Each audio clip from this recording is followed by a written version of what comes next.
टंडे मीर अली जी औरत मोबाइल ऐं ॾाढाई करे वीडियो ठाहे ब्लैकमेल कंदड़ जवाबदारनि खिलाफ़ कार्रवाई जी अपील कई आहे। सिराई पाड़े जी रहवासिन खालदा बीबी मुड़स सिफ़त आराई सां प्रेस कॉन्फ्रेंस कंदे ॿुधायो त बास ज़मींदार ज़ाहिद आराई ऐं ॿियनि जवाबदारनि ॾाढाई जो निशानो बणाए वीडियो ठाही ऐं हाणे ब्लैकमेल करे रहिया आहिनि। हुन चयो त SSP खैरपुर खे बि मामले बाबति आगाह कयो, जंहिं केस दाख़िल करण जो हुकुम ॾिनो, पर पीर वसण पुलिस पंहिंजी मर्ज़ीअ सां ज़ना जी कोशिश जी FIR दाख़िल कई आहे। हुननि SSP खैरपुर खे अपील कई त मामले जो नोटिस वठी लजा लुट कंदड़ जवाबदारनि खिलाफ़ ॿीहर केस दाख़िल करे मेडिकल लेटर ॾिनो वञे।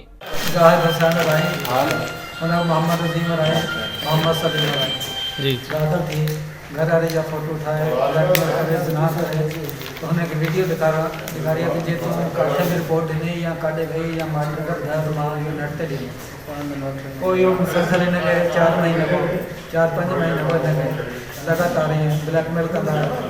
वरी मूंखे ख़बर पई, मां आयो आहियां।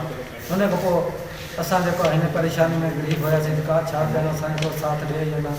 विज़िट कयो अवामी आवाज़ मीडिया ग्रुप जी वेबसाइट awamiawaz.pk।